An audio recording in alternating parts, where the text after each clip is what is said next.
நம்முடைய கர்த்தராகிய இயேசு கிறிஸ்துவின் நாமத்தினால இங்கு கூடியிருக்கிற சகோதர சகோதரிகளை வாழ்த்தி வரவேற்கிறேன்.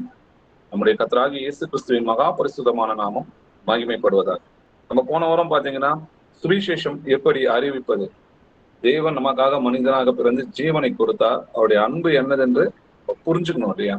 நமக்காக எல்லாவற்றையும் பரலோக மகிமையும் சிங்காசனத்தையும் ராஜ்யத்தையும் விட்டு நமக்காக அடிமையின் சாயலாகி மனித ரூபமாய் காணப்பட்டார். நம் மீது கொண்ட அன்பு நிமித்தம் எல்லா அவமானங்களையும் சகித்தார் என்றதே இதாதான் நமக்காக மனிதனா இறங்கி ஜீவனை கொடுத்தார். இயேசுவை தேவன் என்று அறிவிப்பதே சுவிசேஷம் அப்படின்றத நம்ம பார்த்தோம். இயேசு கிறிஸ்துவை கர்த்தர் என்று அறிவிப்போம் இல்லையா? அதுதான் சுவிசேஷன்றதை பார்த்தோம். அப்போ சுவிசேஷம் அறிவிக்க போகும்போது அங்க பாத்தீங்கன்னா அநேக கேள்விகள் அவங்க கேட்கறாங்க இல்லையா? அதுக்கு அவங்களுக்கு எப்படி பதில் சொல்லணும் அப்படின்றதையும் நம்ம பார்த்தோம். பிதாவாகிய தேவன் தான் மனிதனாக நமக்கு இறங்கி வந்தாருன்றதுக்கான அநேக வசனங்களை பார்த்தோம். இப்ப அநேகமா அவங்க கேட்கறது என்னன்னு பாத்தீங்கன்னா, தேவனுடைய வலது பரிசுத்தில் வீட்டில் இருக்கிறாரே அப்படின்ற ஒரு கேள்வி கேட்பாங்க. அதற்கான வசனத்தை நம்ம பார்க்கலாம். சங்கீதம் 110 அதிகாரம் 1வது வசனம் வாசிக்கலாம். கர்த்தர் என் ஆண்டவரை நோக்கி, நான் உம்முடைய சத்துருக்களை உமக்கு பாதபடியாக்கி போடும் வரைக்கும் நீர் என்னுடைய வலது பாரிசத்தில் உட்காரும் என்றார். ஆமென். கர்த்தர் என் ஆண்டவரை நோக்கின்னு எழுதியிருக்கு இல்லையா? நீங்க இங்கிலீஷ்ல பாத்தீங்கன்னா கர்த்தரை நோக்கின்னு தான் வேதத்துல எழுதியிருக்கோம். அதே போல பாத்தீங்கன்னா, நான் உங்களுடைய சத்துருக்களை பாதபடியாக்கி போடும் வரை நீ என்னுடைய வலது புறத்தில் உட்காரும் அப்படின்னு நம்ம இங்க வாசிக்கிறோம் இல்லையா? இதே நீங்க 1 கொரிந்தியர்ல 15ஆம் அதிகாரம் பாத்தீங்கன்னா, எல்லா சத்துருக்களையும் தமது பாதத்திற்கு கீழாக்கி போடும் வரை அவர் ஆளுகை செய்ய வேண்டும் என்று எழுதியிருக்கு. அவர் எங்க ஆளுகை செய்யணும்? பரலோகத்துலன்றதை நம்ம பார்க்கிறோம். அப்போ தேவனுடைய வலது பரிசுன்னா என்னது? அது எதை குறிக்குது? இவங்க என்ன நினைச்சுக்கிறாங்க பாத்தீங்கன்னா, பிதாவாகிய தேவன் ஒருவர் இருக்கிறார், அவரோட வலது பக்கத்துல இயேசு கிறிஸ்துவானவர் இன்னொரு சிங்காசனத்துல வீட்டு இருக்கிறார் அப்படின்னு தான் இவங்க எல்லாம் என்ன பண்றாங்கன்னா, இந்த கிறிஸ்துவக்காரர்களோட நம்பிக்கையா இருக்கு. அது உண்மையா அப்படின்றத சில வேத வசனங்களோட நம்ம ஆராய்ந்து பார்க்கலாம். முதல்ல, தேவனுக்கு வலது பக்கம் இடது பக்கம் உண்டா? தேவன் எப்படி இருக்கிறாரு? வாசிக்கலாம். யோவான் 4ஆம் அதிகாரம் 24வது வசனம் வாசிக்கலாம்.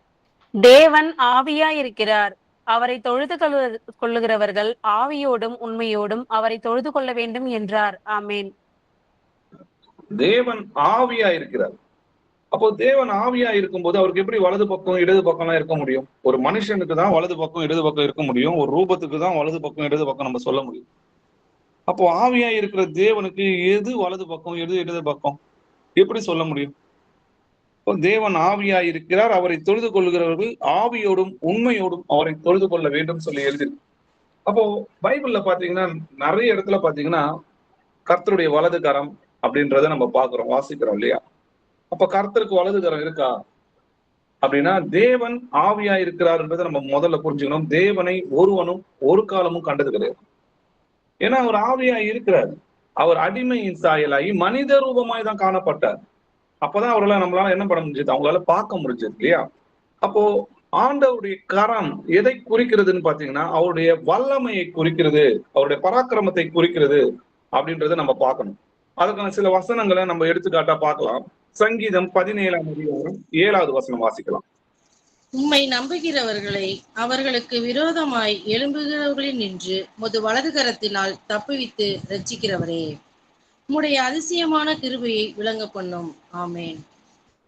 அப்போ கர்த்தரை நம்பி இருக்கிறவங்கள உமது வலது கரத்தினால் தப்பிவிட்டு ரட்சிக்கிறவரே அப்படின்னு நம்ம வாசிக்கிறோம். அப்போ சத்துருக்கள் இருந்து நம்மளை கர்த்தர் பாதுகாக்கிறத உமது வலது கரத்தினால் தப்பி வைத்து ரட்சித்தவரே அப்படின்னு சொல்லி எழுதிருக்குன்னா, அப்போ அவருடைய வலது கையை கொண்டு நம்மளை ரட்சித்தாரா? இன்னைக்கு கூட நம்மளுக்கு ஏதோ ஒரு பிரச்சனை இருக்குது, ஒரு கஷ்டம் இருக்குது, கர்த்தர் நம்ம இரக்கத்தினாலும் கிருபையினாலும் அவருடைய பராக்கிரமத்தினாலும் நம்மளை காப்பாத்துறாரு. அப்போ அது வலது கைன்றது எழுத்தா பார்க்கலாமா? அது அவரோட வல்லமையை குறிக்குது அப்படின்றத நம்ம புரிஞ்சுக்கணும். சங்கீதம் 18ஆம் அதிகாரம் 35வது வசனம் பார்த்துக்கலாம். உம்முடைய ரட்சிப்பின் கேடகத்தையும் எனக்கு தந்தீர், உம்முடைய வலதுகரம் என்னை தாங்குகிறது, உம்முடைய காருண்யம் என்னை பெரியவனாக்கும். ஆமேன். ஆமேன். தாவீது என்ன சொல்றாருன்னு பாருங்க. உம்முடைய ரட்சிப்பின் கேடகத்தை எனக்கு தந்தீர். அப்போ தாவீதுக்கு எதனா ஆயுதம் கொடுத்தாரா? கேடகத்தை கொடுத்தாரா? உமது வலதுகரம் என்னை தாங்குகிறதுனா தாவீதை கர்த்தர் பாதுகாக்கிறார்னு. அப்போ பாதுகாக்கிறது தான், அவர் கோட்டையும் அரணுமா இருக்கிறது தான் தாவீது என்ன சொல்றாருன்னு பாத்தீங்கன்னா, உங்களுடைய வலதுகரம் என்னை தாங்குகிறதுன்னு சொல்லி அவருடைய வல்லமையை குறித்து பேசுறாரு. யாத்திரையாகமம் 15ஆம் அதிகாரம் 6வது வசனம் வாசிக்கலாம். கர்த்தாவே, உம்முடைய வலது கரம் பலத்தினால் மகத்துவம் சிறந்திருக்கிறது. கர்த்தாவே, உம்முடைய வலது கரம் பகைஞனை நொறுக்கிவிட்டது. ஆமென். கர்த்தாவே, உம்முடைய வலதுகரம் பலத்தினால் மகத்துவமாய் சிறந்திருக்கிறது. அப்போ யுத்தத்துல அவங்க ஜெயிக்கிறாங்க. அப்போ கர்த்தர் அவர்களோட இருக்கிறாரு. அப்போ அவங்களோட வல்லமையாய் கர்த்தர் அவர்களுக்காக யுத்தம் செஞ்சத, அவருடைய வல்லமையின் பராக்கிரமத்தை அவங்க எப்படி சொல்றாங்கன்னு பாத்தீங்கன்னா, உங்களுடைய வலதுகரம் பலத்தினால் மகத்துவமாய் சிறந்திருக்கிறதுன்னு சொல்றாங்க.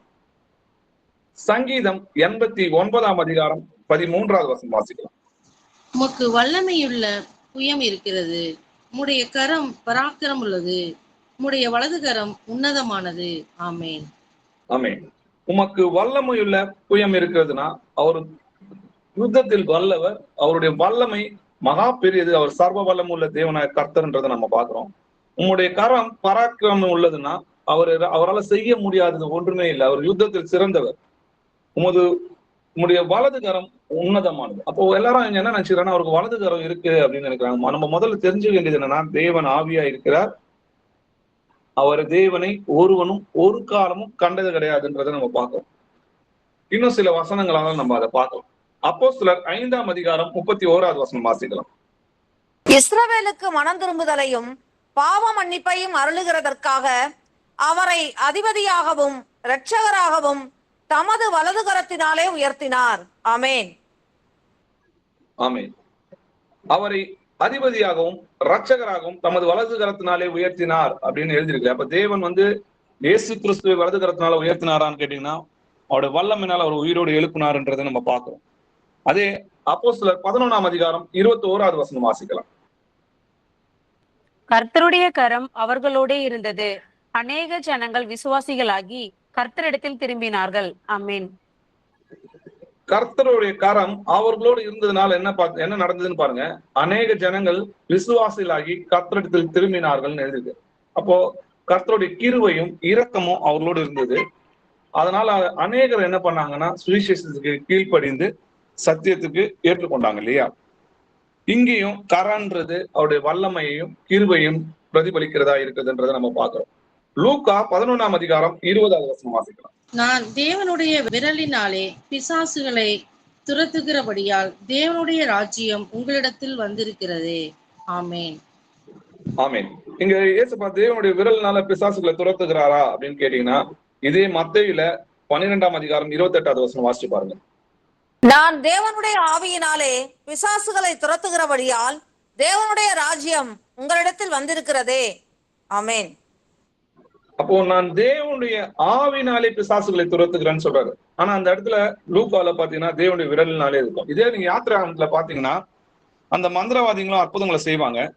அப்போ கர்த்தரும் அற்புதங்களை செய்வாரு. ஒரு டைம்ல பாத்தீங்கன்னா அவங்களால செய்ய முடியாம போவோம். அப்ப அந்த மந்திரவாதிகள் என்ன சொல்லுவாங்கன்னா, இது தேவனுடைய விரல், நம்மளால என்ன பண்ண முடியாது, இது கூட போர் செய்ய முடியாது அப்படின்னு பயந்து பின்வாங்குவாங்க. அப்போ அங்க தேவனுடைய வல்லமை இறங்குறத அந்த மந்திரவாதிகள் பாக்குறாங்க. எகிப்தில் இருக்கிற மந்திரவாதிகள் அறிகிறாங்க. அப்போ அவங்க என்ன சொல்லுவாங்கன்னா, இது தேவனுடைய கரம், தேவனுடைய விரல் அங்க இருக்கிறது அப்படின்னு சொல்லுவோம். அப்போ தேவன் ஆவியா இருக்கிறாரு, அவருக்கு வலது பக்கம் இடது பக்கம்லாம் கிடையாது. அப்போ அங்க கரம்ன்றது வல்லமையும், சில இடத்துல அவருடைய கிருபையும், சில இடத்துல அவருடைய கேடகமா அவர்களை பாதுகாக்கிறதையும் எழுதப்பட்டு இருக்கிறது அப்படின்றத புரிஞ்சுக்கணும். வேதம் எல்லாமே மறைப்பொருளாகவும் ஓமையாகவும் தீர்க்க தரிசனங்களாகவும் எழுதப்பட்டிருக்கு. அப்போ நம்ம அதை வாசிக்கும் போது எந்த இடத்துல அதை குறிப்பிடுறாரு, அதை எதற்காக சொல்றாருன்றத நம்ம பகுத்தறிகிற பிள்ளைகளா இருக்கணும். சரி, இப்போ சில தீர்க்க தரிசிகள் தேவனை கண்டிருக்கிறாங்களே, நீங்க தேவனை கண்டதில்லைன்னு சொல்றீங்களே. அப்ப வசனம் பாத்தீங்கன்னா யோவான்ல தேவனை ஒருவனும் ஒரு காலம் கண்டதில்லைன்னு வசனம் எழுதியிருக்கு. அப்ப யோவானுக்கு பழைய ஏற்பாட்டுல அவங்க தரிசனித்த எல்லாரையும், மோசே முதல் கொண்டு எல்லோரும் தேவனை முகமுகமா பார்க்கல. இப்போ மோசே முகமுகமாய் தேவனை தரிசித்தான்னு எழுதியிருக்கும். நீங்க அடுத்த வசனமே பாத்தீங்கன்னா, ஒரு ரூபத்தையும் நம் மலையில் காணவில்லையே, அவருடைய சத்தத்தை நாம் கேட்டோமே அப்படின்னு சொல்லி மோசே சொல்றதை நம்ம வாசிக்க முடியும். இதை குறித்து நம்ம ஏற்கனவே நம்ம பார்த்திருக்கோம். சரி, இப்போ மீகா கண்டது என்ன அப்படின்றத நம்ம பார்க்கலாம். 2 நாளாகமம் 18ஆம் அதிகாரம் 18வது வசனம் வாசிக்கலாம். அப்பொழுது அவன் சொன்னது, கர்த்தருடைய வார்த்தையை கேளுங்கள். கர்த்தர் தம்முடைய சிங்காசனத்தின் மேல் வீற்றிருக்கிறதையும் பரமசேனை எல்லாம் அவர் வலது பக்கத்திலும் அவர் இடது பக்கத்திலும் நிற்கிறதையும் கண்டேன். ஆமென். ஆமென். கர்த்தருடைய வார்த்தையை கேளுங்கள். கர்த்தர் தம்முடைய சிங்காசனத்தின் மேல் வீற்றிருக்கிறதையும் பரமசேனை எல்லாம் அவருடைய வலது பக்கத்திலும் இடது பக்கத்திலும் நிற்கிறதை கண்டேன் அப்படின்னு சொல்றாரு. அப்போ அங்க ஒரு தேவனை முகமுகமாய் பார்த்தாரான்னு கேட்டீங்கன்னா இல்ல. அந்த சிங்காசனத்துல தேவனுடைய மகிமையும் அந்த சிங்காசனத்தை சுற்றி இருக்கிற தேவதூதர்களுடைய மகிமையும் தான் அவர் பார்க்கிறார். தேவதூதர்களை பார்க்கிறாரு. ஆனா தேவனை பார்த்தாரான்னு கேட்டீங்கன்னா இயேசுபாவை பார்த்தாரான்னு கேட்டா அவர் பார்க்கல. ஏன்னா தேவன் ஆவியா இருக்கிறாருன்றத நம்ம பார்க்கலாம். சரி, ஏசாயா என்ன பார்க்கிறாருன்றதை நம்ம பார்க்கலாம். ஏசாயா 6ஆம் அதிகாரம் 1-3 வசனங்கள் வரைக்கும் வாசிக்கலாம். உசியா ராஜா மரணமடைந்த வருஷத்தில் ஆண்டவர் உயரமும் உன்னதமான சிங்காசனத்தின் மேல் வீட்டிருக்க கண்டேன்.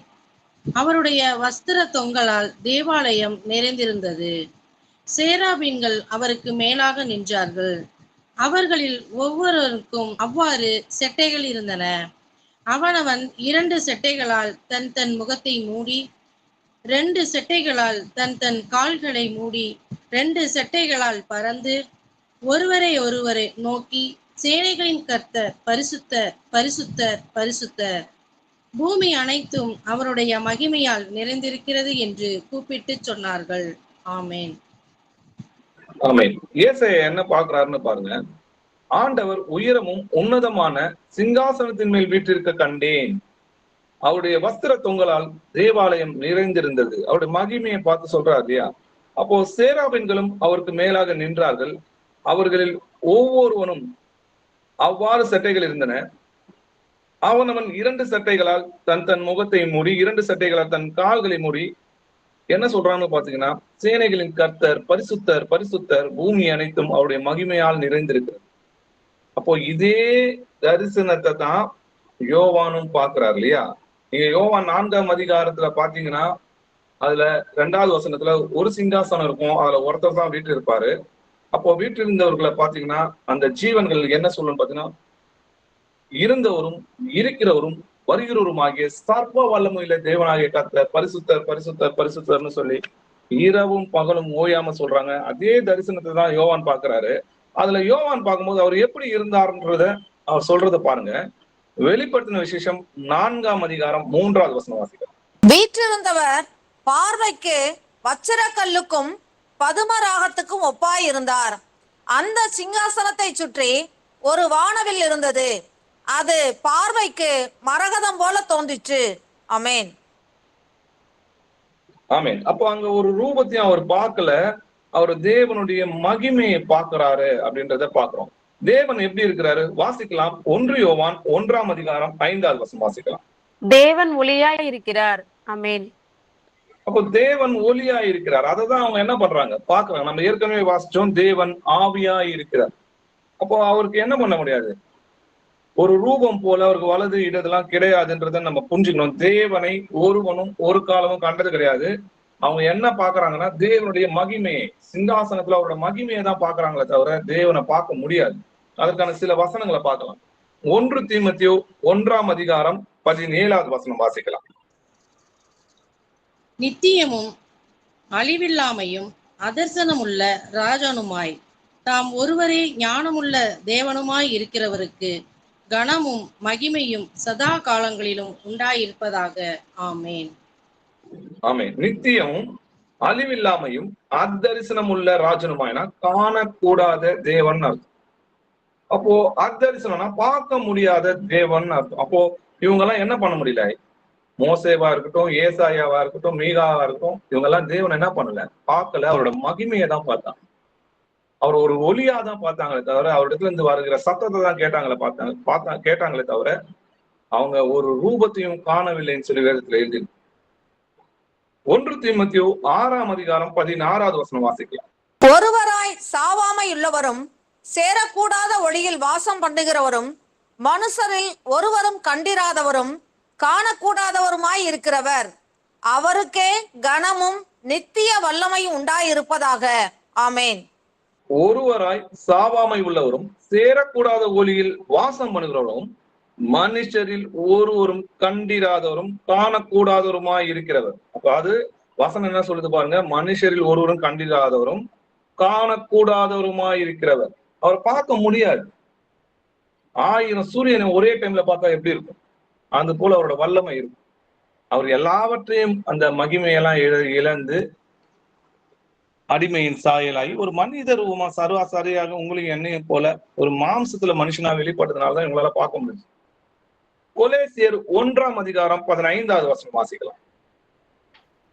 அவர் அதரிசனமான தேவனுடைய தற்சுரூபமும் சர்வ சிருஷ்டிக்கும் முந்தின பேருமானவர். ஆமென். அவர் அதரிசனமானனா காணக்கூடாத தேவனுடைய சற்சொரூபம். இப்போ நம்ம என்னோட வாய்ஸை நீங்க கேக்குறீங்க, என்னோட ரூபத்தை நீங்க பார்க்க முடியல. நாளைக்கு என்ன பார்க்கும்போது என்னுடைய ரூபமும் பேசினாலும் ஒரே ஆள் தான் இல்லையா? அப்போ அவர் தேவனுடைய சற்சொரூபனா ஆவியாயிருக்கிற தேவன், ஒரு ரூபமும் இல்லாத தேவன் நமக்காக மனித ரூபமாய் வெளிப்பட்டார். கொலேசியர் 2ஆம் அதிகாரம் 9வது வசனம் வாசிக்கலாம். ஏனென்றால் தேவத்துவத்தின் பரிபூரணம் எல்லாம் சரீர பிரகாரமாக அவருக்குள் வாசமாயிருக்கிறது. ஆமேன். தேவத்துவத்தின் பரிபூர்ணம் எல்லாம் சரீர பிரகாரமாய் அவருக்குள் வாசமா இருக்குதுன்னா தேவன் தான் மனுஷனா இருக்கிறாருன்னு அர்த்தங்க. அப்போ ஏசாயாவா இருக்கட்டும், மோசேவா இருக்கட்டும், மிகாயாவா இருக்கட்டும், அவங்க எல்லாம் கண்டது என்னதுன்னு பாத்தீங்கன்னா சிங்காசனத்தில் தேவனுடைய மகிமையும் சிங்காசனத்துல இருக்கிற அவரோட வல்லமையும் தான் அவங்க என்ன பண்ற முடியுது, பார்க்க முடியுது. அந்த சிங்காசன சுத்தி பார்க்க வலது பக்கத்திலும் இடது பக்கத்திலும் இருக்கிற பரம சேனைகளை தான் அவங்களால பார்க்க முடிஞ்சதுன்றதை நம்ம பார்க்கலாம். இப்போ நம்ம ஒரு கேள்வியை நம்ம இவங்க கிட்ட கேட்டு பார்க்கலாம். தேவனுடைய வலது பக்கத்தில் வீற்றிருக்கிறார்னு சொல்லி எழுதிருக்கு இல்லையா? இதே கேள்விய ஜீசஸ பிடிக்கும் போதும் பிரதான ஆசாரியர் கேட்கிறாரு. அதை ஆராய்ஞ்சு பார்க்கலாம்.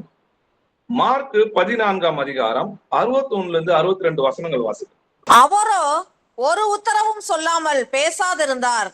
மறுபடியும் பிரதான ஆசாரியன் அவரை நோக்கி, நீ ஸ்தோத்தரிக்கப்பட்ட தேவனுடைய குமாரனாகிய கிறிஸ்துதானா என்று கேட்டான். அதற்கு இயேசு, நான் அவர்தான். மனுஷகுமாரன் சர்வ வல்லவரின் வலது பாரிசத்தில் வீற்றிருப்பதையும் வானத்தின் மேகங்கள் மேல் வருவதையும் நீங்கள் காண்பீர்கள் என்றார். ஆமென். இதுதான் திருத்துவக்காரங்க பாத்தீங்கன்னா நம்மளை பார்த்து கேள்வி கேட்கிறாங்க. இதுக்கு நம்ம பதில் சொல்ல எப்போதும் ஆயத்தமா இருக்கணும் இல்லையா? யாராவது உங்ககிட்ட கேட்டாங்கன்னா உங்கள் விசுவாசத்தை குறித்து, உங்கள் நம்பிக்கை குறித்து கேட்கிற விடத்தில் எப்பொழுதும் அதை பதில் சொல்றதுக்கு நம்ம ஆயத்தமாவும் சாந்தமாவும் இருக்கணும்னு சொல்லி வேதவசனம் நம்ம கத்துக் கொடுக்குது இல்லையா? இங்க பாத்தீங்கன்னா பிரதான ஆசாரியர் என்ன கேட்கிறான்னு பாத்தீங்கன்னா, நீ ஸ்தோத்திரிக்கப்பட்ட தேவனுடைய குமாரனாகி கிறிஸ்துதானா என்று கேட்டான். அதற்கு இயேசு, நான் அவர்தான். மனுஷகுமாரன் சர்வ வல்லவருடைய வலது பக்கத்தில் வீற்றிருக்கிறதையும், பாத்தீங்களா, சர்வ வல்லவருடைய வலது பக்கத்துல வீற்றிருக்கிறதையும் மேகத்தின் மேல் வருகிறதையும் நீங்கள் காண்பீர்கள். அப்போ அவங்க என்ன பண்ணாங்கன்னு பாத்தீங்கன்னா, தேவ தூஷணம் சொன்னா சொல்லி அவங்க வஸ்திரங்களை கிழித்துக்கிறாங்க. ஏன்னா வலது பாரிசம்னா அது தேவனுடைய சிங்காசனம்ன்றது யூதர்களுக்கு நல்லாவே தெரியும். இப்போ நம்மளோட கேள்வி என்னன்னா, இங்க திருத்துவக்காரங்களுக்கு நம்ம எப்படி புரிய வைக்கிறது? இது நமக்கு விசுவாசம் இருக்கு, தேவனுடைய வலது பரிசுன்றது தேவனுடைய வல்லமையில இயேசு கிறிஸ்து தேவனாய் வீற்றிருக்கிறார் அப்படின்றத இன்னும் அநேக வசனங்களால நம்மளால ப்ரூவ் பண்ண முடியும். ஆனா இவங்களுக்கு எப்படி நம்ம ப்ரூவ் பண்றோம் அப்படின்னா, நீ ஸ்தோத்திரிக்கப்பட்ட தேவனுடைய குமாரனாகிய கிறிஸ்து தானான்னு கேட்கிறாங்க. ஆமா, நான் அவர் தான்றாரு இல்லையா? அப்ப ஸ்தோத்திரிக்கப்பட்ட தேவன் யாரு, அதையும் போய் பார்க்கணும் இல்லையா? அது முதல் மனுஷகுமாரன் சர்வ வல்லவரின் வலது பக்கத்தில் வீற்றிருக்கிறது. அப்ப சர்வ வல்லவர்னா யாரு? அவரோட பக்கத்துல இவர் வீற்றிருப்பேன்னு சொன்னாரு. அப்ப ஸ்தோத்திரிக்கப்பட்ட தேவன் யாரு, சர்வ வல்லவர் யாரு அப்படின்ற அந்த கேள்வியை நம்ம கேட்டு பார்க்கலாமா? வாசிக்கலாம். ரோமர் 9ஆம் அதிகாரம் 5வது வசனம் வாசிக்கலாம். பிதாக்கள் அவர்களுடையவர்களே, மாம்சத்தின்படி கிறிஸ்துவும் அவர்களில் பிறந்தாரே. இவர் என்றென்றைக்கும் ஸ்தோத்தரிக்கப்பட்ட சர்வத்திற்கும் மேலான தேவன். ஆமேன். ஆமேன். பிதாக்கள் அவர்களுடையவர்களே, ஆபிரகாம், ஈசாக்கு, யாக்கோபு எல்லாமே இஸ்ரவேல் ஜனங்களுடையவர்தான். மாம்சத்தின்படி கிறிஸ்துவும் அவர்களில் பிறந்தாரே. மரியாளும் தாவீதோட குமார்த்தி தான். அவர்கள் மூலமா கர்த்தர் என்ன பண்ணாரு, பிறந்தாரு. இவர் என்றென்றைக்கும் ஸ்தோத்தரிக்கப்பட்ட சர்வத்திற்கும் மேலான தேவன் சொல்லி எழுதிருக்கு. அப்போ ஸ்தோத்தரிக்கப்பட்ட தேவனுடைய குமாரனா கேட்கிறாங்க. ஆமா, நான் அவர் தான் சொன்னாரு. ஆனா பவுல் சொல்றாரு, இந்த இயேசு கிறிஸ்து தான்ப்பா என்றென்றைக்கும் ஸ்தோத்தரிக்கப்பட்ட தேவன். அப்போ மெய் தேவனாகிய உம்மையும் நீர் அனுப்பின இயேசு கிறிஸ்துவையும் அறிகிறதே நித்திய ஜீவன் சொல்றாரு யோவான். அதே யோவான் தான் சொல்றாரு, இந்த இயேசு கிறிஸ்து தான்ப்பா மெய்யான தேவனும் நித்திய ஜீவனுமா இருக்கு. அப்போ அவங்க 2 பேர் இல்ல, ஒருவர்ன்றது அறிகிறது தான் நித்திய ஜீவன். சரி, அதற்கேசு, நான் அவர்தான் மனுஷகுமாரன் சர்வ வல்லவரின் வலது பக்கத்தில் வீற்றிருக்கிறதையும் வானத்தின் மேகங்கள் மேல் வருகிறதையும் நீங்க காண்பீங்க. அப்போ அந்த சர்வ வல்லமுள்ள தேவன் யார் அப்படின்றத நம்ம கேட்டு பார்க்கணும் இல்லையா? யாத்திரையாகமம் 6ஆம் அதிகாரம் 3வது வசனம் வாசிக்கும். சர்வ வல்லமையுள்ள தேவன் என்னும் நாமத்தினால் நான் ஆபிரகாமுக்கும் ஈசாக்குக்கும் யாக்கோபுக்கும் தரிசனமானேன். ஆனாலும் யெகோவா என்னும் என் நாமத்தினால் நான் அவர்களுக்கு அறியப்படவில்லை. ஆமேன். ஆமேன். அப்போ சர்வ வல்லம் உள்ள தேவன் யாருன்னு பாத்தீங்கன்னா யெகோவா. அப்போ சர்வ வல்லவருடைய வலது பக்கத்தில் வீற்றிருக்கிறதையும் மேகத்தின் மேல் வருகிறதையும் நீங்க காண்பீங்க. அப்போ யெகோவான்ற தேவன் பக்கத்துல அவர் இருக்கிறாரா, இல்ல வந்ததே யெகோவாவா அப்படின்றத நம்ம ஆராய்ந்து பார்க்கலாம் இல்லையா? வெளிப்படுத்தின விசேஷம் 1ஆம் அதிகாரம் 8வது வசனம் வாசிக்கலாம். இருக்கிறவரும் இருந்தவரும் வருகிறவருமாகிய சர்வ வல்லமையுள்ள கர்த்தர், நான் அல்பாவும் ஒமேகாவும் ஆதியும் அந்தமுமாய் இருக்கிறேன் என்று திருவுளம் பற்றுகிறார். ஆமென். மோசே கிட்ட சொல்றாரு, இருக்கிறவராக இருக்கிறேன் என்பவர் உன்னை அனுப்பினார் அப்படின்னு போய் சொல்லுன்றாரு. அதுல யாத்திரையாகமம் 6ஆம் அதிகாரம் 3வது வசனத்துல சர்வ வல்லம் உள்ள தேவன் நான், என்னுடைய நாமம் யெகோவான்னு சொல்றாரு. இதே யோவான் கிட்ட இயேசு கிறிஸ்து சொல்றாரு, இருக்கிறவரும் இருந்தவரும் வருகிறவரும் ஆகி. யார் வரப்போறா, யாருக்காக நம்ம காத்து கொண்டிருக்கோம்? நம்முடைய கர்த்தராகிய இயேசு கிறிஸ்துவுக்காக தான் காத்து கொண்டிருக்கிறோம். அவர் சொல்றாரு, சர்வ வல்லமை உள்ள தேவன் நான், அல்பாவும் ஒமேகாவும் ஆதியும் நான் தான் அந்தமும் நான் தான் இருக்கிறேன்னு சொல்லி திருவுளம் பற்றுகிறார்னா அவர் பேசுறாருன்னு அர்த்தம். திருவுளம் பற்றுறதுன்னா தேவன் பேசுகிறார்னு அர்த்தம்.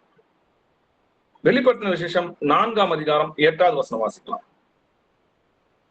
அந்த 4 ஜீவன்களிலும் ஒவ்வொன்று அவ்வாறு சிறகுகள் உள்ளவைகளும் சுற்றிலும் உள்ளேயும் கண்களால் நிறைந்தவர்களுமாய் இருந்தன. அவைகள் இருந்தவரும் இருக்கிறவரும் வருகிறவருமாகிய சர்வ வல்லமையுள்ள தேவனாகிய கர்த்தர் பரிசுத்தர் பரிசுத்தர் பரிசுத்தர் என்று இரவும் பகலும் ஓய்வில்லாமல் சொல்லிக் கொண்டிருந்தன. ஆமென். ஆமென். அப்போ வெளிப்படுத்தின விசேஷம் 4ஆம் அதிகாரத்துல இதே வசனம் திருப்பி ரிப்பீட் ஆகுது இல்லையா? இருந்தவரும் இருக்கிறவரும் வருகிறவருமாகிய சர்வ வல்லமையுள்ள தேவன் தேவனாகிய கர்த்தர் பரிசுத்தர் பரிசுத்தர் இரவும் பகலும் ஓயாம சொல்றாங்க. அப்போ வருகிறவர் யாருன்னு பாத்தீங்கன்னா நம்முடைய கர்த்தராகிய இயேசு கிறிஸ்து. அவரை சர்வ வல்லமுள்ள தேவனாகிய கர்த்தர்னு சொல்லி தேவ தூதர்கள் எல்லாரும் அவரை சிங்காசனத்துல இருக்கிறவருக்கு முன்பாக, அதாவது நீங்க அடுத்த வசனமா படிச்சீங்கன்னா சதா காலமும் உயிரோடு இருக்கிறவரை சாஷ்டாந்தமா தொழுது கொண்டாங்கன்னு எழுதி. இதுல வெளிப்படுத்தின விசேஷம் 11ஆம் அதிகாரம் 17வது வசனத்துல இருக்கிறவரும் இருந்தவரும் வருகிறவருமாகிய சர்வ வல்லமையுள்ள தேவன கர்த்தராகிய தேவனே உம்மை ஸ்தோத்தரிக்கிறோம், தேவரீர் உமது மகா வல்லமையை கொண்டு ராஜபாரம் பண்ணுகிறீர். அப்போ ராஜாவா யாருங்க வரா? இயேசு கிறிஸ்து தான் ராஜாவா வருகிறாருன்றத நம்ம பார்க்கிறோம். இது ஜீசஸும் அவங்க கிட்ட அந்த ஒரு கேள்வி கேட்கிறாரு. பரிசேயர்கிட்டயும் சரிசேயர்கிட்டயும் அங்க இருந்த யூத ஜனங்க கிட்ட ஒரு கேள்வி கேட்கிறாரு. வாசிக்கலாம். மத்தேயு 22ஆம் அதிகாரம் 41 45 வசனங்கள் வரைக்கும் வாசிக்கலாம். பரிசேயர் கூடியிருக்கையில் இயேசு அவர்களை நோக்கி, கிறிஸ்துவை குறித்து நீங்கள் என்ன நினைக்கிறீர்கள்? அவர் யாருடைய குமாரன் என்று கேட்டார். அவர் தாவீதின் குமாரன் என்றார்கள். அதற்கு அவர், அப்படியானால் தாவீது பரிசுத்த ஆவியினாலே அவரை ஆண்டவர் என்று சொல்லி இருக்கிறது எப்படி? நான் உம்முடைய சத்துருக்களை உமக்கு பாதபடியாக்கி போடும் வரைக்கும் நீர் என்னுடைய வலது வருஷத்தில் உட்காரும் என்று கர்த்தர் என் ஆண்டவரோடே சொன்னார் என்று சொல்லி இருக்கிறானே. தாவீது அவரை ஆண்டவர் என்று சொல்லி இருக்க அவனுக்கு அவர் குமாரனாய் இருப்பது எப்படி என்றார். ஆமேன். ஆமேன். பரிசேயர் கூடி இருக்கும்போது இயேசுப்பா என்ன கேட்கிறாருன்னா அவர்களை நோக்கி, கிறிஸ்துவை குறித்து நீங்க என்ன நினைக்கிறீங்க? அவர் யாருடைய குமாரன் அப்படின்னோம். அவர் தாவீதின் குமாரன் இவங்க சொல்றாங்க. அப்படியானா சங்கீதத்துல தாவீது பரிசுத்த ஆவியினாலே நிறைந்து அவரை ஆண்டவர் என்று சொல்லி இருக்கும் போது, இங்க ஆண்டவர்னு மொழிபெயர்க்கப்பட்டிருக்குது. ஆனா கரெக்டான வார்த்தை என்னன்னு பாத்தீங்கன்னா கர்த்தர் என்று சொல்லி இருக்கும்படி. அப்போ அவருக்கு எப்படி ஒரு குமாரனா இருக்க முடியும்? தாவீது அவரை கர்த்தர் என்று சொல்லியிருக்க, அவனுக்கு அவர் எப்படி குமாரனா இருக்க முடியும்னு கேள்வி கேட்கிறாரு. அவங்க கிட்ட எந்த ஒரு பதிலும் இல்லை. இதே இன்னைக்கு இருக்கிற திருத்துவக்காரங்கிட்ட போயிட்டு ரோமர் 9ஆம் அதிகாரம் 5வது வசனத்துல இவர் என்றென்றைக்கும் ஸ்தோத்திரிக்கப்பட்ட சர்வத்திற்கு மேலான தேவன் எழுதியிருக்குது. தீத்து 2ஆம் அதிகாரம் 13வது வசனத்துல மகாதேவனும் நமது ரட்சகருமா இருக்கிற தேவன் எழுதியிருக்குது. தோமா என் தேவனே என் ஆண்டவரேன்னு சொல்றாரு. பேதுரு நமது இரட்சகரும் கர்த்தருமா இருக்கிற இயேசு கிறிஸ்துன்னு சொல்றாரு. யோவான் சர்வ வல்லமுள்ள தேவனாகிய கர்த்தர்னு சொல்றாரு. எத்தனை பேர் சுவிசேஷம் எழுதினார்களோ அத்தனை பேரும் அவரை சர்வ வல்லமுள்ள தேவன் என்று பிரசங்கம் பண்ணி இருக்க, தேவனுக்கு அவர் எப்படி குமாரனா இருப்பார் அப்படின்னு கேட்டா இவங்களுக்கு என்ன பதில் இருக்கும்? அப்போ தாவீது அவரை ஆண்டவர் என்று சொல்லியிருக்க, அவருக்கு அவர் குமாரனா இருப்பது எப்படின்னு கேட்கிறார். மாம்சத்துல பாத்தீங்கன்னா அவர் தாவீதோட குமாரன் தான். ஆனா அவர் கேட்கிற கேள்விக்கு அவங்களால பதில் சொல்ல முடிஞ்சுதா? இன்னைக்கு அதே போலதான் இந்த திருத்துவக்காரவங்களுக்கும் பதில் சொல்ல முடியாது. ஏன்னா அன்னைக்கு பரிசேயர்களும் இயேசு கிறிஸ்துவை ஏற்றுக்கொள்ளல. இன்னைக்கு இருக்கிற இந்த கள்ள சகோதரர்களும் என்ன பண்ணல, கர்த்தரை தேவனாக ஏற்றுக்கொள்வதில்லை. அப்போ இந்த ஆண்டவர் யார் அப்படின்றத நம்ம ஆராய்ந்து பார்க்கலாம். மல்கியா 3ஆம் அதிகாரம் 1வது வசனம் வாசிக்கலாம். இதோ நான் என் தூதனை அனுப்புகிறேன், அவன் எனக்கு முன்பாக போய் வழியை ஆயத்தம் பண்ணுவான். அப்பொழுது நீங்கள் தேடுகிற ஆண்டவரும் நீங்கள் விரும்புகிற உடன்படிக்கையின் தூதனுமானவர் தம்முடைய ஆலயத்துக்கு தீவிரமாய் வருவார். இதோ வருகிறார் என்று சேனைகளின் கர்த்தர் சொல்லுகிறார். ஆமென். ஆமென். இதோ நான் என் தூதனை அனுப்புகிறேன். யாரு? யோவான் ஸ்நானன் அனுப்புறாரு இல்லையா? அவன் எனக்கு முன்பாக போய் வழியை ஆயத்தம் பண்ணுவான். யாருக்கு முன்பாக போய் வழியை ஆயத்தம் பண்றாங்க? கர்த்தருக்கு அவன் வழியை ஆயத்தம் பண்ணுவான்னு எழுதியிருக்கு இல்லையா? அப்போ தம்முடைய ஆலயத்துக்கு தீவிரமாய் வருவார். யாருடைய ஆலயங்க? நம்முடைய ஆலயம் சொல்லி எழுதிருக்கு. அப்போ நம்முடைய ஆலயத்தை கள்ள குகை ஆக்கினாங்கன்னு சொல்லியிருக்காங்க. பாத்தீங்கன்னா பிதாவோட ஆலயம் எழுதியிருக்காரு. நம்முடைய ஆலயத்தை சொல்லி அவர் சொல்றதை நீங்க வாசிக்க உங்களால அறிந்து கொள்ள முடியும். இதே வசனத்தை சங்கீதக்காரனும் தீர்க்க தரிசனமா சொல்றாரு. அவர் என்ன சொல்றாருன்னு பார்க்கலாம். சங்கீதம் 68ஆம் அதிகாரம் 4வது வசனம் வாசிக்கலாம். தேவனை பாடி அவருடைய நாமத்தை கீர்த்தனம் பண்ணுங்கள். வனாந்தரங்களில் ஏறி வருகிறவருக்கு வழியை ஆயத்தப்படுத்துங்கள். அவருடைய நாமம் யெகோவா, அவருக்கு முன்பாக களி கூறுங்கள். ஆமென். ஆமென். தேவனை பாடி அவருடைய நாமத்தை கீர்த்தனம் பண்ணுங்கள். வனாந்தரங்களில் ஏறி வருவதற்கு வழியை ஆயத்தம் பண்ணுங்க. வனாந்தரங்கள்ல வழிகளை ஆயத்தம் பண்ணது யோவான் ஸ்நானன், வருகிறவர் யெகோவான்னு சொல்லி எழுதி. ஆனா வனாந்தரங்கள வழிகளை ஆயத்தம் பண்ணது யோவான் ஸ்நானன், வந்தது நம்முடைய கர்த்தராகிய இயேசு கிறிஸ்து. அவரை சங்கீதக்காரன் யெகோவான்னு சொல்றாரு. சரி, ஏசாயா என்ன சொல்றாருன்னு பார்க்கலாம். ஏசாயா 40ஆம் அதிகாரம் 3லிருந்து 5 வசனங்கள் வரைக்கும் வாசிக்கலாம். கர்த்தருக்கு வழியை ஆயத்தப்படுத்துங்கள், அவாந்தர வெளியிலே நம்முடைய தேவனுக்கு பாதையை செவ்வை பண்ணுங்கள் என்றும், பள்ளமெல்லாம் உயர்த்தப்பட்டு சகல மலையும் குன்றும் தாழ்த்தப்பட்டு கோலனானது செவ்வையாகி கரடு முரடானவை சமமாக்கப்படும் என்றும், கர்த்தரின் மகிமை வெளியரங்கமாகும், மாம்சமான யாவும் அதை ஏகமாய் காணும், கர்த்தரின் வாக்கு அதை உரைத்தது என்றும் வனாந்தரத்திலே கூப்பிடுகிற சத்தம் உண்டாயிற்று. ஆமேன். கர்த்தருக்கு வழியை ஆயத்தப்படுத்துங்கள், அவாந்தர வெளியில் நம்முடைய தேவனுக்கு பாதையை சேவை பண்ணுங்கள். அவங்க யாருக்குங்க சேவை பண்ணாரு? யோவான் ஸ்நானன் நம்முடைய கர்த்தராகிய இயேசு கிறிஸ்துக்கு தான் பாதையை செம்மை பண்ணார் இல்லையா? அதற்காக தான் அவர் என்ன பண்ணாருன்னா ஞானஸ்தானம் கொடுத்து இயேசு கிறிஸ்துவுக்காக காத்து கொண்டிருந்தார். அவருக்கு தான் அவர் வழியை ஆயத்தம் பண்ணார். ஆனா இங்க போட்டிருக்கு கர்த்தருக்கு வழியை ஆயத்தம் பண்ணுங்கள், அவாந்தரங்கள்ல நம்முடைய தேவனுக்கு பாதையை சேவை பண்ணுங்கள்னு எழுதி. அவர் தேவன் எழுதியிருக்கு.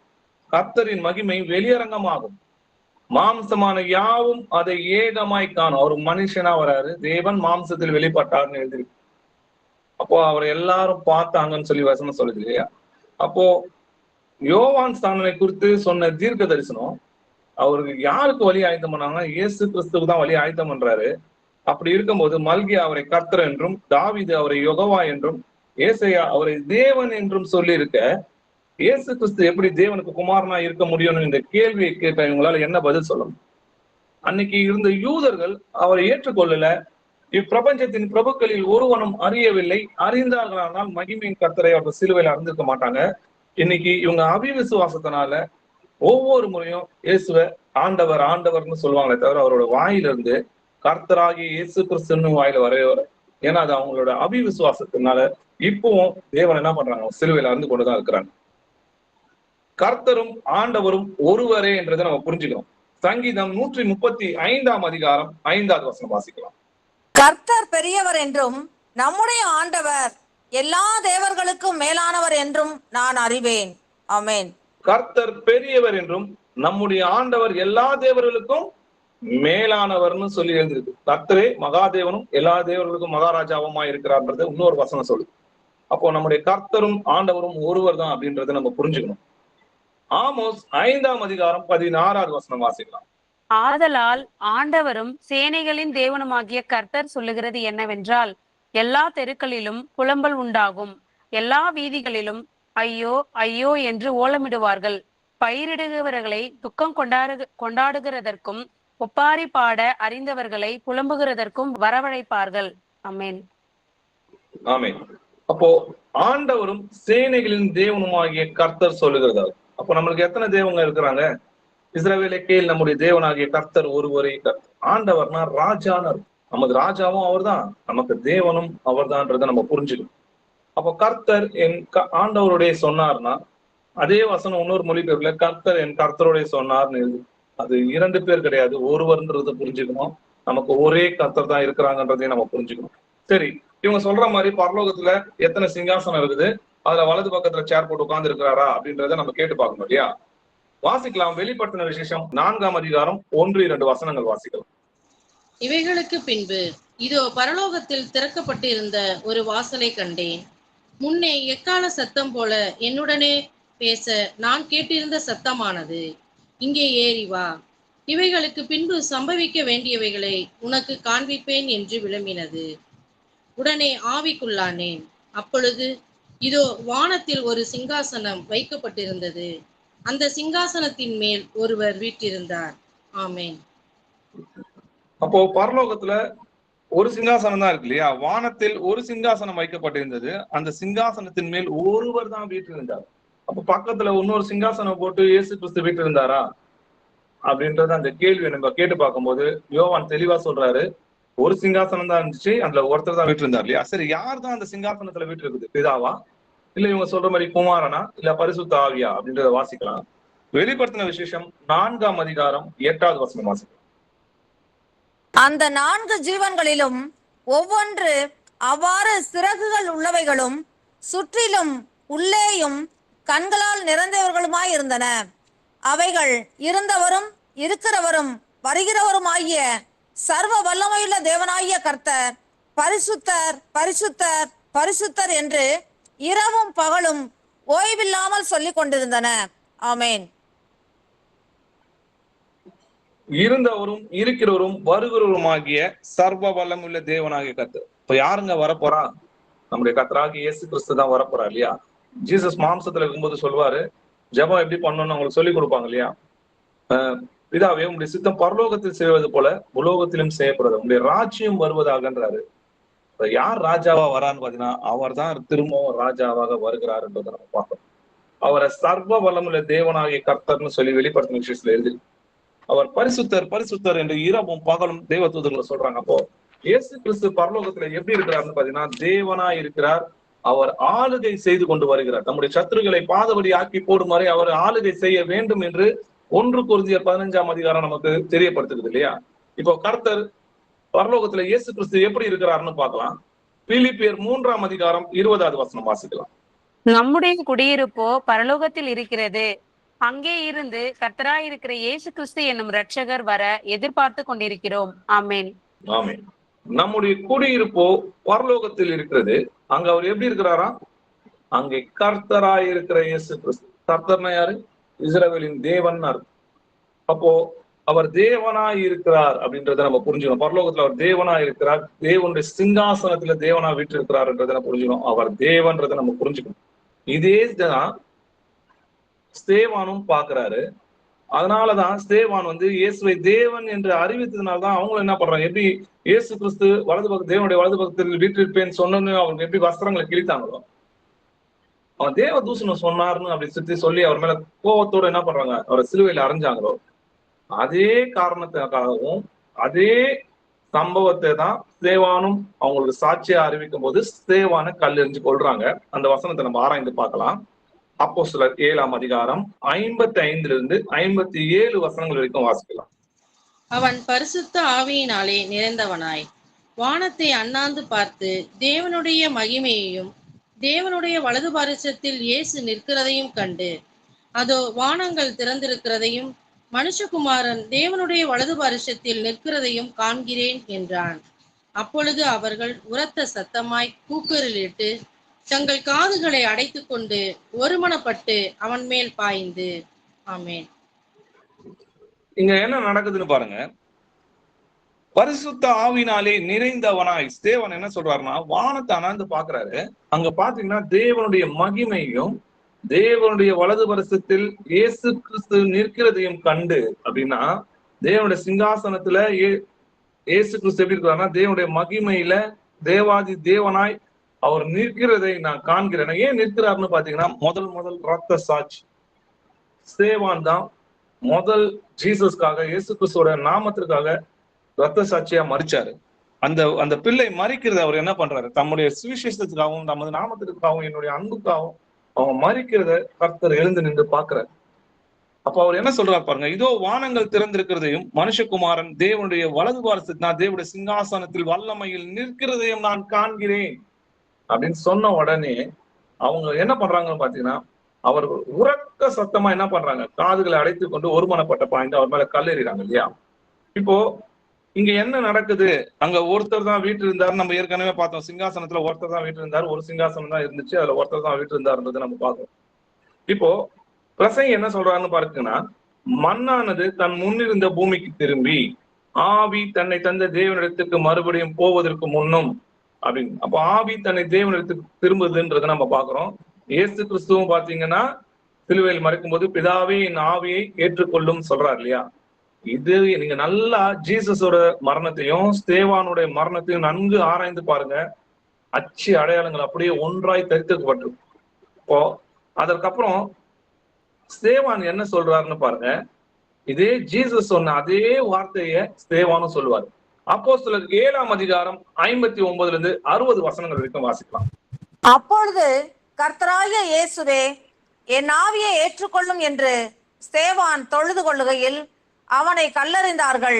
அவனோ முழங்காற்படியிட்டு, ஆண்டவரே இவர்கள் மேல் இந்த பாவத்தை சுமத்தாதிரும் என்று மிகுந்த சத்தமிட்டு சொன்னான். இப்படி சொல்லி நித்திரை அடைந்தான். ஆமென். ஆமென். இப்போ இவங்க சொல்ற மாதிரி தேவன் ஒருவர் இருந்து அவரோட வலது பக்கத்துல நின்று இருந்தார்னா தேவன் என்ன சொல்லிருக்கோம், என் ஆவியை ஏற்றுக்கொள்ளும் தேவனே அப்படின்னு சொல்லியிருக்கோம். ஆனா இங்க என்ன சொல்றாரு பாருங்க, கர்த்தராகிய இயேசுவே என் ஆவியை ஏற்றுக்கொள்ளும் என்று ஸ்தேவான் தொழுது கொள்ளுது. ஏன்னா ஆவி தன்னை தந்த தேவனிடத்துக்கு திரும்பும். அப்போ இயேசுவை தேவன் சொல்லி அங்க சிங்காசனத்துல தேவனோட மகிமையில இயேசு கிறிஸ்துவை நான் பாக்குறேன் அப்படின்னு அவர் வல்லமை உள்ள தேவன், சர்வ வல்லமை உள்ள கர்த்தர் என்று சாட்சி சொன்னதுனாலதான் என்ன பண்றாங்க, அவரை கல்லெஞ்சு கொள்றாங்க இல்லையா.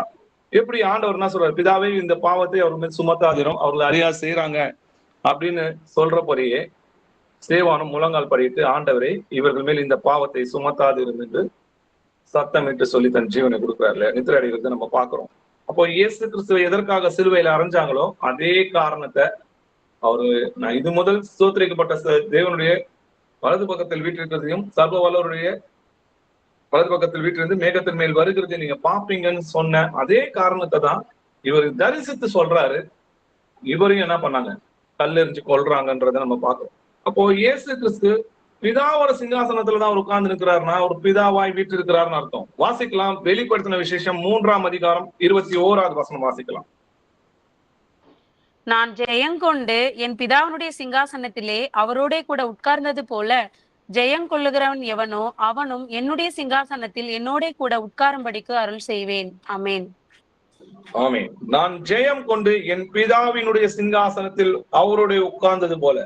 அப்போ இயேசு கிறிஸ்து யாரோட சிங்காசனத்துல இருக்கிறாரு, பிதாவோட சிங்காசனத்துல இருக்கிறாருன்னா அவர் தாங்க பிதா. சிங்காசனத்தின் மத்தியில் இருக்கிற ஆட்டுக்குட்டியானவரேன்னு சொல்லி வேறொரு வசனம் சொல்லு. அப்போ சிங்காசனத்தோட மத்தியில தேவாதி தேவனா ராஜாதி ராஜாவா வீட்டு இருக்கிறதும் பரம சேனைகளை எல்லாம் சாஷ்டாந்தமா விழுந்து சர்வ வல்லம் உள்ள தேவனாகிய கர்த்தர் பரிசுத்தர் பரிசுத்தர்னு சொல்லி சதா காலமும் உயிரோடு இருக்கிற ஸ்தோத்திரிக்கிறதும் நம்முடைய கர்த்தராகிய இயேசு கிறிஸ்துவ தான். அவர் தாங்க பிதா, அவர் தான் நம்முடைய தேவன். இப்போ ஏசாயா 9ஆம் அதிகாரம் 6வது வசனத்துல இவர் நித்திய பிதான்னு சொல்லி எழுதி. அப்போ நம்மளுக்கு வேறு தேவர்கள் இருக்க முடியாது அப்படின்றதுக்கான சில வசனங்கள் பார்க்கலாம். உபாகமம் 32ஆம் அதிகாரம் 12வது வசனம் வாசிக்கலாம். கர்த்தர் ஒருவரே, அவனை வழி நடத்தினார், அந்நிய தேவன் அவரோட இருந்ததில்லை. ஆமென். ஆமென். கர்த்தர் ஒருவரே அவனை வழிநடத்தினார், அந்நிய தேவன் அவரோடு இருந்தது இல்லைன்னு சொல்லியது. சரி, இனிமேலாவது இருக்குமா? நானே அவர், என்னோட வேறு தேவன் இல்லை என்பதை இப்பொழுது பாருங்கள். நான் கொள்கிறேன், நான் உயிர்ப்பிக்கிறேன், நான் காயப்படுத்துகிறேன், நான் சுத்தமாக்குகிறேன், என் கைக்கு தப்புவார் இல்லைன்னு சொல்றார். நானே அவர், என்னோட வேற தேவன் இல்லைன்னு சொல்றாரு. அதனாலதான் ஜீசஸ் சொல்றாரு, உன் பிதா எங்கன்னு கேட்கிறாங்க யோவான் 8ஆம் அதிகாரத்துல. நானே அவர் என்று நீங்கள் விசுவாசியாவிட்டால் உங்கள் பாவங்களினாலே சாவீர்கள்னு சொல்றாரு. 27வது வசனத்துல அவர் பிதாவை குறித்து பேசினார் என்று அவர்கள் அறியாது இருந்தாங்கன்னு சொல்லி எழுதி. அப்போ தேவனுடைய வலது பரிசம் என்றால் தேவனுடைய சிங்காசனத்தையும் அவருடைய வல்லமையும் மகிமையும் குறிக்கிறது அப்படின்றத புரிஞ்சுக்கணும். அவர் தேவனுடைய சிங்காசனத்துல தேவனாய் வீற்றிருக்கிறார், ஆளுகை செய்து கொண்டிருக்கிறார். தம்முடைய சத்துருக்களை எல்லாம் பாதபடி ஆக்கி போடுற வரைக்கும் அவங்க வீட்டில் இருப்பார். அவங்க இந்த சத்துருக்களை எல்லாம் அழித்த பிறகுதான் கர்த்தர் நம்முடைய கர்த்தர் மறுபடியும் 2ஆம் வருகையில இறங்கி வருவார். வாசிக்கலாம், எபிரேயர் 1ஆம் அதிகாரம் 3வது வசனம் வாசிக்கலாம். இவர் அவருடைய மகிமையின் பிரகாசமும் அவருடைய தன்மையின் சொரூபமுமாய் இருந்து சர்வத்தையும் தம்முடைய வல்லமையுள்ள வசனத்தினாலே தாங்குகிறவராய் தம்மாலே தாமே நம்முடைய பாவங்களை நீக்கும் சுத்திகரிப்பை உண்டு பண்ணி உன்னதத்தில் உள்ள மகத்துவமானவருடைய வலது பாரிசத்திலே உட்கார்ந்தார். அமேன். இவர் யாருங்க? இயேசு கிறிஸ்துவ குறித்து எழுதப்பட்டிருக்கு. இவர் அவருடைய பிதாவுடைய மகிமையின் பிரகாசம், காணக்கூடாத தேவனுடைய சொரூபம் அர்த்தம். அந்த மகிமையை பார்க்கறாங்களே, ஒரு ரூபமாய் வந்த பிறகுதான் அவங்கள பார்க்க முடிஞ்சது. இவர் அவருடைய மகிமையின் பிரகாசமும் அவருடைய தன்மையின் சொரூபமாய் இருந்து ஆவியா இருக்கிற தேவனுடைய ரூபம்னு அர்த்தம். அப்போ நமக்காக என்ன பண்ணாருன்னு பாத்தீங்கன்னா, பழைய ஏற்பாட்டுல சொன்ன வாக்கு தத்தங்களையும் ஜீவ வசனங்களை நிறைவேற்றுவதற்காக தீர்க்க தரிசனத்தின்படி நம்முடைய பாவங்களுக்காக நம்மை சுத்திகரிப்பதற்காக சிலுவையின் மரணத்துல நமக்காக பலியானார். இப்போ எப்படி இருக்கிறாருன்னு பாத்தீங்கன்னா, உன்னதத்தில் உள்ள மகத்துவமானவருடைய வலது வருஷத்தில் உட்கார்ந்தார்னா தேவனுடைய சிங்காசனத்தில் தேவனாய் வீட்டு இருக்கிறார்னு அர்த்தம். 1 பேதுரு 3ஆம் அதிகாரம் 22வது வசனம் வாசிக்கலாம். அவர் பரலோகத்திற்கு போய் தேவனுடைய வலது பாரிசத்தில் இருக்கிறார், தேவ தூதர்களும் அதிகாரங்களும் வல்லமைகளும் அவருக்கு கீழ்பட்டிருக்கிறது. அமேன். ஆமேன். அவர் பரலோகத்துக்கு போய் தேவனுடைய வலது புறத்தில் இருக்கிறார்னா தேவனுடைய சிங்காசனத்தில் தேவனாய் வீற்றிருக்கிறார். இப்ப தேவ தூதர்களும் அதிகாரங்களும் வல்லமைகளும் அவருக்கு எப்படி இருக்குது? கீழ்பட்டு இருக்கிறது. அப்போ இன்னைக்கு அவர் எப்படி இருக்கிறார்னா ராஜாதி ராஜாவும் கர்த்தாதி கர்த்தருமாய் வீற்றிருக்கிறார்ன்றது நம்ம புரிஞ்சுக்கணும். எபேசியர் 1ஆம் அதிகாரம் 20-23 வசனங்கள் வரைக்கும் வாசிக்கலாம். எல்லா துரைத்தனத்துக்கும் அதிகாரத்துக்கும் வல்லமைக்கும் கர்த்தத்துவத்துக்கும் இம்மையில் மாத்திரமல்ல மறுமையிலும் பேர் பெற்றிருக்கும் எல்லா நாமத்திற்கும் மேலாய் அவர் உயர்ந்திருக்கத்தக்கதாக அவரை உன்னதங்களில் தம்முடைய வலது பாரிசத்தில் உட்காரும்படி செய்து எல்லாவற்றையும் அவருடைய பாதங்களுக்கு கீழ்ப்படுத்தி எல்லாவற்றையும் எல்லாவற்றாலும் நிரப்புகிறவருடைய நிறைவாகிய சரீரமான சபைக்கு அவரை எல்லாவற்றிற்கும் மேலான தலையாக தந்தருளினார். ஆமேன். எல்லா துரைத்தனங்களுக்கும், நல்லா பாருங்க, எல்லா துரைத்தனங்களுக்கும் அதிகாரங்களுக்கும் வல்லமைகளுக்கும் கர்த்தத்துவத்துக்கும் இம்மையில் மாத்திரமல்ல மறுமையிலும் பேறு பெற்றிருக்கும் எல்லா நாமத்திற்கும் மேலாக அவர் உயர்ந்திருக்கத்தக்கதாக அவர் தேவாதி தேவனாய் சிங்காசனத்துல வலது பக்கத்துல வீற்றிருக்கிறார்னா அவருடைய சிங்காசனத்துல தேவாதி தேவனாய் வீற்றிருக்கிறார். எல்லாவற்றையும் அவருடைய பாதங்களுக்கு கீழ்ப்படுத்தி இருக்கிறார். சபைக்கு அவரை தலையாக தந்துள்ளார்ன்றதை நம்ம பார்க்கணும். அப்போ இப்ப அவர் எப்படி இருக்கிறார்னா தேவாதி தேவனும் கர்த்தாதி கர்த்தருமா இருக்கிறார். சரி, எப்போ அவர் வருவார்? நம்முடைய சத்துருக்களை பாதபடி ஆக்கி போடும் வரை அவர் வலது பக்கத்தில் வீட்டு இருக்கணும்னு சொல்லி எழுதியிருக்கு இல்லையா? வாசிக்கலாம். எபிரேயர் 10ஆம் அதிகாரம் 12-13 வசனங்கள் வாசி. இவரோ பாவங்களுக்காக ஒரே பலியை செலுத்தி என்றென்றைக்கும் தேவனுடைய வலது வாரிசத்தில் உட்கார்ந்து இனி தம்முடைய சத்துருக்களை தமது பாதபடியாக்கி போடும் வரைக்கும் காத்து கொண்டிருக்கிறார். அமேன். ஆமேன். இவரோ பாவங்களுக்காக ஒரே பலியை செலுத்தினா தேவன் மனிதனாக பிறந்தார். ஒரே ஒரு விதை இல்லையா? ஒரே ஒரு முறை. என்றென்றைக்கும் தேவனுடைய வலது பக்கத்தில் எப்படி இருக்கிறார்னா சிங்காசனத்துல ராஜாதி ராஜாவும் கர்த்தாதி கர்த்தராவும் ஆளுகை செய்து கொண்டிருக்கிறார். இனி தம்முடைய சத்துருக்களை தமது பாதபடி ஆக்கி போடும் வரை அவர் காத்து கொண்டிருக்கிறார்.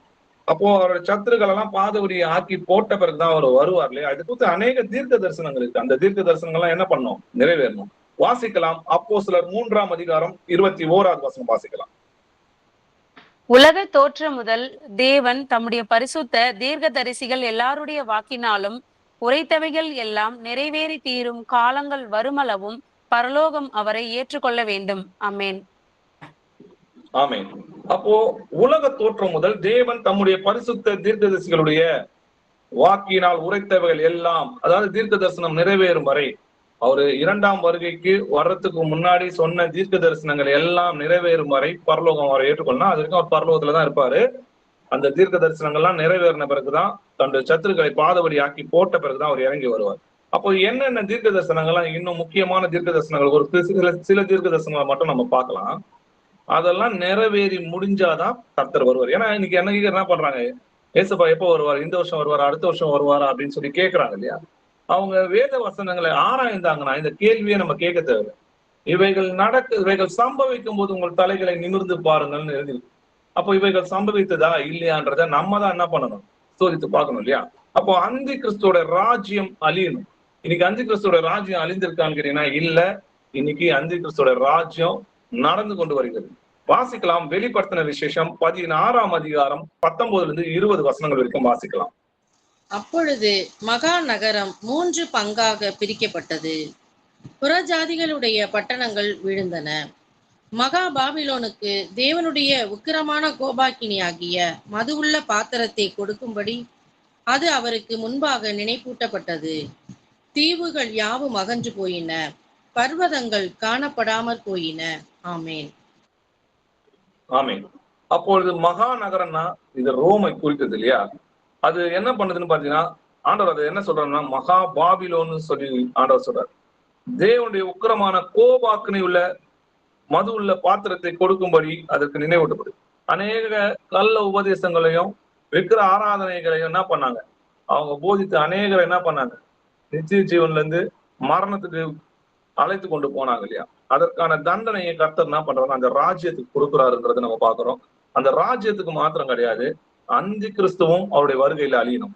வாசிக்கலாம். 2 தெசலோனிக்கேயர் 2ஆம் அதிகாரம் 7-8 வசனங்கள் வாசிக்கலாம். அக்கிரமத்தின் ரகசியம் இப்பொழுதே கிரியை செய்கிறது. ஆனாலும் தடை செய்கிறவன் நடுவிலிருந்து நீக்கப்படும் முன்னே அது வெளிப்படாது. நீக்கப்படும் போது அந்த அக்கிரமக்காரன் வெளிப்படுவான். அவனை கர்த்தர் தம்முடைய வாயின் சுவாசத்தினாலே அழித்து தம்முடைய வருகையின் பிரசன்னத்தினாலே நாசம் பண்ணுவார். ஆமென். ஆமென். அவனை கர்த்தர் தம்முடைய வாயின் சுவாசத்தினால் அழித்து தம்முடைய வருகையின் பிரசன்னத்தினாலே அவனை நாசம் பண்ணுவார். இது அந்தி கிறிஸ்துவோட அழிவை குறிக்குது. கர்த்தராகிய இயேசு கிறிஸ்துவோட 2ஆம் வருகையில அவனை அழிப்பார். அப்போ அதுக்கு முன்னாடியே கர்த்தராகிய இயேசு கிறிஸ்து வருகைக்கு முன்னாடி அந்தி கிறிஸ்து என்ன பண்ணணும், இருக்கணும் இல்லையா? அநேகர் என்ன சொல்றாங்க பாத்தீங்கன்னா, அந்தி கிறிஸ்து இயேசு கிறிஸ்து ரகசிய வருகையில கொண்டு போயிட்டு பிறகு திரும்பி வருவார். அதெல்லாம் இல்லைங்க. முதல் வருகையில வந்தாரு, 2ஆம் வருகையில பகிரங்கமா ராஜாதி ராஜாவா வருவார். முதல் வருகையில ஆட்டுக்குட்டியா வந்தாரு, 2ஆம் வருகையில கர்ஜிக்கிற சிங்கமாய் ராஜாதி ராஜாவும் கர்த்தாதி கர்த்தருமாய் வருகிறார். ஜனங்களை சத்துருக்களை நியாயம் தீர்க்க வருகிறார் என்றதை நம்ம புரிஞ்சுக்கணும். வெளிப்படுத்தின விசேஷம் 19ஆம் அதிகாரம் 20வது வசனம் வாசிக்கலாம். அப்பொழுது மிருகம் பிடிக்கப்பட்டது. மிருகத்தின் முன்பாக செய்த அற்புதங்களால் அதன் முத்திரையை தரித்தவர்களையும் அதன் சொரூபத்தை வணங்கினவர்களையும் மோசம் போக்கின கள்ள தீர்க்க தரிசியும் கூட பிடிக்கப்பட்டான். இருவரும் கந்தகம் எரிகிற அக்னி கடலிலே உயிரோடே தள்ளப்பட்டார்கள். ஆமென். ஆமென். அப்போ மிருகம் பிடிக்கப்பட்டது. அப்போ மோசம் போக்கின கள்ள தீர்க்கதரிசி கூட பிடிக்கப்பட்டானா அந்தி கிறிஸ்து சொல்றாரு இல்லையா? இருவரும் கந்தகமும் எரிகிற அக்னி கடலிலே உயிரோடு தள்ளப்பட்டான். இதெல்லாம் எப்ப நடக்கும்னு பாத்தீங்கன்னா, கர்த்தராகிய இயேசு கிறிஸ்துவோடைய வருகைக்கு முன்னதாக நடக்க வேண்டிய விஷயங்கள். இதெல்லாம் நடந்தாதான் கர்த்தராகிய இயேசு கிறிஸ்து அவருடைய பாதங்கள் ஒலிவ மலையில வந்து நிற்கும். அப்போ இயேசு கிறிஸ்துவை ஏற்றுக்கொள்ளாத புறஜாதிகளையும் கர்த்தர் என்ன பண்ணுவார்னா அழிப்பார். வாசிக்கலாம். வெளிப்படுத்தின விசேஷம் 19ஆம் அதிகாரம் 15வது வசனம் வாசிக்கலாம். புறஜாதிகளை வெட்டும்படிக்கு அவருடைய வாயிலிருந்து கூர்மையான பட்டயம் புறப்படுகிறது. இருப்புக்கோளால் அவர்களை அரசாளுவார். அவர் சர்வ வல்லமையுள்ள தேவனுடைய உக்கிர கோபமாகிய மதுவுள்ள ஆலையை மிதிக்கிறார். ஆமேன். ஆமென். புறஜாதிகளை வெட்டும்படிக்கு அவருடைய வாயிலிருந்து கூர்மையான பட்டயம் புறப்படுகிறது. அவருடைய வார்த்தையினால என்ன பண்றாரு, வானத்தையும் பூமியும் தீக்கிரையாக வைத்திருக்கிறார்னு சொல்லிடுது. அப்போ புறஜாதியோட அழிவு நிறைவேறணும். இன்னைக்கு அவரை கர்த்தராகிய இயேசு கிறிஸ்துவை தேவனாய் ஏற்றுக்கொள்ளாத அநேகர் என்ன பண்ணுவாங்கன்னு பார்த்தீங்கன்னா, இன்னைக்கு விக்கிராராதனை செய்து கொள்கிற அநேகரை ஆண்டவர் என்ன பண்ணுவாரா, அழிப்பார் என்பது தீர்க்க தரிசனம். அதெல்லாம் அழிக்கிற வரைக்கும் கர்த்தர் பரலோகத்துல தான் வீட்டு இருக்கு. 2 தெசலோனிக்கேயர் 1 7-8 வசனங்கள் வாசிக்கலாம். தேவனை அறியாதவர்களுக்கும் நம்முடைய கர்த்தராகிய இயேசு கிறிஸ்துவின் சுவிசேஷத்திற்கு கீழ்ப்படியாதவர்களுக்கும் நீதியுள்ள ஆக்கினையை செலுத்தும்படிக்கு கர்த்தராகிய இயேசு தமது வல்லமையின் தூதரோடும் ஜுவாலித்து எரிகிற அக்கினியோடும் வானத்திலிருந்து வெளிப்படும் போது அப்படியாகும். ஆமென். தேவனை அறியாதவர்களும், அது புறஜாதியா இருக்கட்டும், இயேசு கிறிஸ்துவை தேவன் ஏற்றுக்கொள்ளாத இருக்கிற இந்த கள்ள போதகர்களா இருக்கட்டும், தம்முடைய கர்த்தராகிய இயேசு கிறிஸ்துவின் சுவிசேஷத்திற்கு கீழ்ப்படியாதவர்கள். வசனம் இப்படிதான் இருக்கு, ஆனாலும் அதற்கு கீழ்ப்படியாம நடக்கிற அநியாயக்காரர்கள அவங்களுக்கு நீதி உள்ள ஆக்கினையை செலுத்தும்படிக்கு. இது என்னங்க எழுதிருக்கு? அவங்களை அழிக்கிறது என்னன்னு பாத்தீங்கன்னா நீதி உள்ள ஆக்கினை சொல்லி எழுதிருக்கு. இதேதான் நோவா காலத்துல என்ன சொல்றாங்க, நீதியை பிரசங்கித்த நோவா. அப்ப என்ன பிரசங்கிச்சாரு நோவா? ஜலப்பிரளயம் வரப்போது, எல்லாரும் நீங்க அழிய போறீங்க, மனம் திரும்புங்கள்னு சொன்னார். அப்போ ஜலப்பிரளயத்துல அவ்வளவு பேரையும் கர்த்தர் கொன்றார்னா அது நீதினா, திரும்ப வரப்போகிற 3ஆம் உலக போர்ல அன்னைக்கு அநேக ஜனங்கள் மறிக்க போறதும் அது நீதிதான். அப்போ கர்த்தர் நீதி உள்ளவர்னு சொல்லி நம்ம என்ன பண்ணணும்? நம்ம அறிக்கை செய்யணும். அப்போ கடைசியா ஒரு தீர்க்க தரிசனம், 3ஆம் உலக போர் நிச்சயமா நடக்கும். வாசிக்கலாம். ஏசாயா 66 15-16 வசனங்கள் வாசிக்கலாம். இதோ தம்முடைய கோபத்தை உக்கிரமாகவும் தம்முடைய கடிந்து கொள்ளுதலை அக்கினி ஜுவாலையாகவும் செலுத்த கர்த்தர் அக்கினியோடும் வருவார். பெருங்காற்றை போன்ற தம்முடைய ரதங்களோடும் வருவார். கர்த்தர் அக்கினியாலும் தமது பட்டயத்தாலும் மாம்சமான எல்லாரோடும் வழக்காடுவார். கர்த்தரால் கொலையுண்டவர்கள் அநேகராய் இருப்பார்கள். ஆமேன். ஆமேன். இதோ தம்முடைய கோபத்தை உக்கிரமாகவும் தம்முடைய கடிந்து கொள்ளுதலை அக்னி ஜுவாலையாகவும் செலுத்த கர்த்தர் அக்னியோடு வருகிறார். பெருங்காற்றுனா மகா யுத்தம் அர்த்தம். பெருங்காற்றை போன்ற தம்முடைய ரதங்களோடு வருகிறார். கர்த்தர் அக்னினாலும் தமது பட்டயத்தினாலும் மாம்சமான எல்லோரோடும் வழக்காடுவார். கர்த்தரால் கொலை உண்டவர்கள் அநேகரா இருப்பாங்கன்னா, இது 3ஆம் உலக போர்ல அணு ஆயுதங்களால் நடக்கிற ஒரு யுத்தம்ன்றதை நம்ம புரிஞ்சுக்கணும். அணு ஆயுதங்களால அநேகர் என்ன பண்ணுவாங்க, அடக்கம் செய்ய இல்லாம கொலைப்பட்டிருப்பாங்க. இவங்க யாரால கொலை உண்டாங்கன்னு எழுதியிருக்குன்னு பாத்தீங்கன்னா, கர்த்தரால் கொலை உண்டவர்கள் அநேகராய் இருப்பாங்க. இன்னைக்கு கொரோனால அவ்வளவு பேர் செத்தாங்கனாலும் கர்த்தர் நீதி உள்ளவர் தான். அப்போ இனிமேல் வரப்போகிற பட்டயத்துல மறிக்க போவோம் மறித்தாலும் கர்த்தர் நீதி உள்ளவர் தான்றதை நம்ம அறிந்திருக்கோம் இல்லையா? செப்பனியா 3ஆம் அதிகாரம் 8வது வசனம் வாசிக்கலாம். ஆகையால் நான் கொள்ளையாட எழும்பும் நாள் மட்டும் எனக்கு காத்திருங்கள் என்று கர்த்தர் சொல்கிறார். என் சினமாகிய உக்கிர கோபத்தை எல்லாம் அவர்கள் மேல் சொரியும்படி ஜாதிகளை சேர்க்கவும் ராஜ்யங்களை கூட்டவும் நான் தீர்மானம் பண்ணினேன். பூமி எல்லாம் என் எரிச்சலின் அக்கினியினால் அழியும். ஆமேன். ஆமேன். நான் கொள்ளையாடும் எழும்பும் நாள் மட்டும் எனக்கு காத்திருங்கள் என்று கர்த்தர் சொல்கிறார். இது நம்ம கிட்ட தாங்க சொல்றாரு. கொஞ்சம் அவர்களோட வருகைக்கு நம்ம எப்படி இருக்கணும்? பொறுமையோடு காத்து கொண்டிருக்கணும். என் சினமாகிய உக்கிர கோபத்தை எல்லாம் அவர்கள் மேல் சொரியும்படிக்கு ஜாதிகளை சேர்க்கவும் ராஜ்யங்களை கூட்டவும் நான் தீர்மானம் பண்ணினேன். இஸ்ரேலுக்கு விரோதமாக சகல ஜாதிகளும் நான் கூட்டுவேன் சொல்லி சொல்றார் இல்லையா? பூமி எல்லாம் என் எரிச்சலின் அக்கினினால் அழியும். இதோ கர்த்தருடைய நாள் இரவிலே திருடன் வருகிற விதமாய் வரும். அப்பொழுது வானங்கள் மடமடவே என்று அகன்று போகும், பூதங்கள் வெந்து உருகி போகும். இது எப்போன்னு பாத்தீங்கன்னா, ஜீசஸோட 2ஆம் வருகைக்கு முன்பாக அக்கினி அவருக்கு முன் செல்லும். அக்கினியினால் ஜனங்களை என்ன பண்ணுவாரு? ஒரு நியாயத்திற்கு கொடுக்கிறாருன்றதை நம்ம பார்க்கிறோம். அதுக்கப்புறம் பாத்தீங்கன்னா கடைசி சத்ரு, பரிகைக்கப்படும் கடைசி சத்ரு மரணம்ன்றதை நம்ம வாசிக்கிறோம் இல்லையா? வாசிக்கலாம். 1 கொரிந்தியர் 15ஆம் அதிகாரம் 26வது வசனம் வாசிக்கலாம். பரிகரிக்கப்படும் கடைசி சத்துரு மரணம். ஆமென். ஆமென். எல்லா சத்துருக்களையும் தமது பாதத்துக்கு கீழாக்கி போடும் வரை அவர் ஆளுகை செய்ய வேண்டும். அழிக்கப்பட வேண்டிய கடைசி சத்துரு மரணம் சொல்லி வாசிக்கிறோம். அப்போ கடைசி சத்துரு யாருன்னு பாத்தீங்கன்னா மரணம். அது எப்ப நடக்கும்னு பாத்தீங்கன்னா, இயேசு கிறிஸ்துவோட 2ஆம் வருகைக்கு முன்னதாக ஒரு நிமிஷத்துல நடக்கும் இல்லையா? வாசிக்கலாம். 1 கொரிந்தியர் 15ஆம் அதிகாரம் 53, 54 வசனங்கள் வாசிக்கலாம். அழிவுள்ளதாகிய இது அழியாமையையும் சாவுக்கேதுவாகிய இது சாவாமையையும் தரித்து கொள்ள வேண்டும். அழிவுள்ளதாகிய இது அழியாமையையும் சாவுக்கேதுவாகிய இது சாவாமையையும் தரித்து கொள்ளும் போது மரணம் ஜெயமாக விழுங்கப்பட்டது என்று எழுதியிருக்கிற வார்த்தை நிறைவேறும். ஆமேன். ஆமென். இப்போ இந்த சாவுக்கு ஏதுவான இந்த சரீரத்துல இருந்து நம்ம மறுரூபம் ஆகும். இயேசு கிறிஸ்து எவ்வண்ணமாய் இருக்கிறாரோ அவ்வண்ணமாய் நம்ம அவரை தரிசிப்போம். இப்போ நம்ம ஏற்கனவே பார்த்தோம் ஆவிக்குரிய சரீரத்துல நம்ம எப்படி இருக்கும். இப்போ அவருக்கு ஒப்பா இருக்கிறோம். இந்த மரணத்துல இருந்து நித்திய ஜீவனை பெற்றுக்கொள்கிறோம்ன்றதை நம்ம பார்க்கிறோம். அப்போ நித்திய ஜீவனை நம்ம பெற்றுக்கொள்ளும் போது மரணம் ஜெயமாக விழுங்கப்பட்டது என்ற எழுதியிருக்கிற வார்த்தை நிறைவு. அப்போ கடைசி சத்துரு மரணம்ன்றதை நம்ம பார்க்கிறோம். அதுக்கப்புறம் கர்த்தராகிய இயேசு கிறிஸ்துடைய ராஜ்யம் பூமியில என்றென்றைக்கு இருக்கும். அவர் வருவார், அவருடைய பாதங்கள் பூமியில் ஒலிவ மலை மேல் நிற்கும். வாசிக்கலாம் டேனியல் 2ஆம் அதிகாரம் 44வது வசனம் வாசிக்கலாம். அந்த ராஜாக்களின் நாட்களிலே பரலோகத்தின் தேவன் என்றென்றைக்கும் அழியாத ஒரு ராஜ்யத்தை எழும்ப பண்ணுவார்.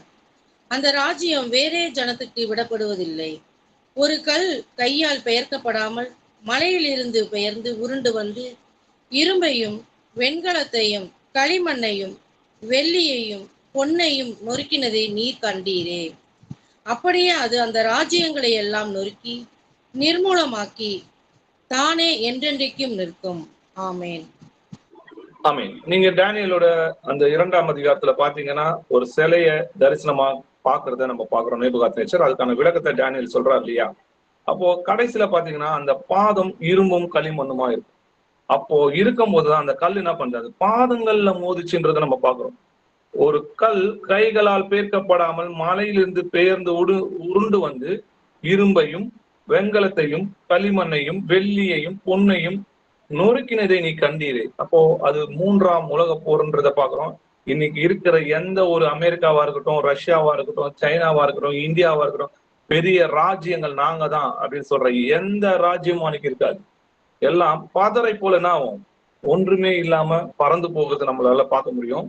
அப்போ இந்த கல்லோ பெரிய ராஜ்யமாய் ஆகி என்றைக்கும் நிலை நிற்கணும். இயேசு கிறிஸ்துவோட ராஜ்யம் பூமியில ஸ்தாபிக்கப்படும். இதேதான் வெளிப்படுத்தின விஷயத்துல பாத்தீங்கன்னா 7ஆம் தூதன் எக்காலம் ஊதினான். அப்பொழுது உலகத்தின் ராஜ்யங்கள் நம்முடைய கர்த்தருக்கும் அவருடைய கிறிஸ்துவுக்கும் உரிய ராஜ்யங்கள் ஆயின.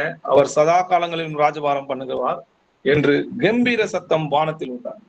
அப்போ நம்ம இன்னைக்கு பார்க்கிற வசனங்களையும் தீர்க்க தரிசனங்களையும் ஆராய்ந்து பாருங்க. ஜீசஸ் சொல்றாரு, இவைகள் சம்பவிக்கும் போது என்ன பண்ண சொல்றாங்க, உங்கள் தலைகளை நிமிர்ந்து பாருங்கன்றாரு. நமக்கு அதிக தீர்க்க தரிசனங்களை ஆண்டவர் கொடுக்குறாரு இல்லையா? இப்போ உதாரணத்துக்கு பாத்தீங்கன்னா அத்திமரம் துளிர் விடும் போதுன்றாரு. இப்போ அத்திமரம் துளிர் விட்டு 1948 இஸ்ரேல்ன்ற தேசம் உருவானதை நம்ம பார்க்கிறோம். அப்போ ஜெருசலேம் திரும்ப அவங்க கையில கொடுப்பன்றாரு. 1967 ஜெருசலேம் அவங்க பிடிக்கிறாங்க. ஆனா திரும்பவும் ஜெருசலேம இந்த இஸ்ரேலோட சத்துருக்கள் குடிப்பாங்க. பெண்கள் அவமானப்படுவாங்க, ஸ்திரீகள் அவமானப்படுவாங்க, பிள்ளைகளை மோதி அடிப்பாங்க. அப்போ அவர்களுக்கு ஒரு உபத்திர நாள், அது இக்கட்டுக்கான நாள்னு சொல்லியது. ஆனா கர்த்தர் அவர்களை ரட்சிக்க பரத்திலிருந்து இறங்கி வருவார். அவங்க எப்போ தன்னுடைய வாயினால கர்த்தருடைய நாமத்தினால் வருகிறவர் ஸ்தோத்தரிக்கப்பட்டவர் என்று நம்முடைய வாயினால அவங்க கூப்பிடுறாங்களோ அந்த ஒரு வார்த்தைக்காக தான் அவர் காத்து கொண்டிருக்கிறார். அப்போ கர்த்தருடைய நாமத்தினாலே வருகிறவர் ஸ்தோத்தரிக்கப்பட்டவர் என்று நீங்கள் என்னை கூப்பிடும் வரை என்னை காணாதிருப்பீங்கன்னு கர்த்தர் சொல்றாரு. அப்போ கூப்பிட்டா அவங்க வருவாங்க. அவங்க கூப்பிடுறதுக்கு முன்னாடி இந்த தீர்க்க தரிசனங்கள் எல்லாம் நிறைவேறி அவங்க கிட்ட இருக்க ஆயுதம், வல்லமை, டெக்னாலஜி எல்லாமே போய் அவங்க ஒண்ணுமே இல்லை, நாங்க மண்ணு தான், எங்களை காப்பாத்துங்க, அவங்க 2 கைகளை விரித்து தேவனை நோக்கி கூப்பிடும் போதுதான், அவரோட நாமத்தை கூப்பிடும் போதுதான், பிரசங்கம் பண்ணும் போதுதான், பிரஸ்தாவப்படுத்தும் போதுதான் கர்த்தர் என்ன பண்ணுவார்னா அவர்களுக்காக இறங்கி வந்து அவர்களை ரட்சிப்பார்ன்றதை நம்ம பார்க்கிறோம். அப்போ அது வரைக்கும் அவர் ஆளுகை செய்ய வேண்டியது. எப்படின்னா பரலோகத்துல தேவாதி தேவனும் கர்த்தாதி கர்த்தருமாய் ஆளுகை செய்யணும். அப்போ உங்களுக்கு கேட்கிற யாவருக்கும் நம்ம என்ன பண்ணணும், இந்த வசனங்கள்லாம் சொல்லணும். அப்போ சொன்னாதான் அவங்களுக்கு புரியும். ஒருத்தர் மரணத்திலிருந்து ரட்சிப்பு கொண்டு வர்றதுக்காக நம்ம என்ன பண்ணணும், இந்த வசனங்கள்லாம் பொறுமையோட சொல்ல நம்ம எப்பொழுதும் இந்த வசனங்கள் நம்ம இருதயங்கள்ல ஆயத்தமா இருக்கும். ஆமென். அப்பா உம்மை துதிக்கிறோம், உம்மை போற்றுகிறோம். நீ நல்லவர், வல்லவர், இரக்கமும் நீதியும் கிருபை உள்ள தேவனாக கர்த்தா. ஜெபிக்கிற வேலையை தந்த கிருபைக்காக உமக்கு நன்றி செலுத்துகிறோம் ராஜா. இங்க கூடியிருக்கிற சகோதர சகோதரிகளை கர்த்தராக இயேசு கிறிஸ்துவின் நாமத்தினால அவர்களை ஆசீர்வதிக்கிறேன், அவங்க பிள்ளைகளை ஆசீர்வதிக்கிறேன். இன்னும் தேவனை அறிகிற அறிவின் வாசனைகளை இன்னும் மேன்மேலும் வளரணும் கர்த்தாவே. அப்பா எங்களுக்கு உண்மை அறிகிற அறிவின் வாசனை இன்னும் அதிகமா தெரியப்படுத்துங்கப்பா. நீ ஏற்கனவே எங்களுக்கு தெரியப்படுத்துங்க கிருபைக்காக உமக்கு நன்றி செலுத்துகிறோம். அப்பா இதுக்கெல்லாம் நாங்க தகுதி இல்லாதவங்க, இருப்பினும் உங்களை மகா கிருபை அன்புனால நீர் எங்களை தெரிந்து கொண்ட கிருபைக்காக நன்றி ராஜா. உங்களுடைய அன்பு என்னதென்று இருதயங்களில் ஊற்றுவதற்காக உமக்கு நன்றி செலுத்துகிற கர்த்தாவே. அது போல நாங்கள் மற்றவர்களிடத்தையும் உங்களுடைய அன்பை பிரசுரப்படுத்த உங்களுடைய வசனங்களை எப்போதும் எங்கள் இருதயங்களில் வைத்தருளும் கர்த்தாவே. அங்க என்ன பேசணும், ஏது பேசணுன்றத அந்த நேரத்துல உங்களுடைய வசனங்கள் எங்களுக்கு தோன்றும்படியாக, எங்கள் இருதயத்தில் தோன்றும்படியாக கர்த்தத்தாமே நீர் எங்களோடு இருந்து நீரை பேசும்படியாக கிருபை செய்தருளும் கர்த்தாவே. உங்களுடைய எல்லா இடங்களிலும் உங்களை அறிகிற அறிவின் வாசனைக்காக, எங்களை வெளிப்படுத்துற கிருபைக்காக உமக்கு ஸ்தோத்திரம், உமக்கு நன்றி செலுத்துகிறோம், உமக்கு துதியை செலுத்துகிறோம் கர்த்தாவே. துதிக்கான மகிமை எல்லாம் உமக்கே செலுத்துகிறோம். இயேசு கிறிஸ்துவின் மகா பரிசுத்தமான நாமத்தில் ஜெபிக்கிறோம் எங்கள் ஜீவனுள்ள பிதாவே, ஆமென். Praise lord brother, praise lord sister.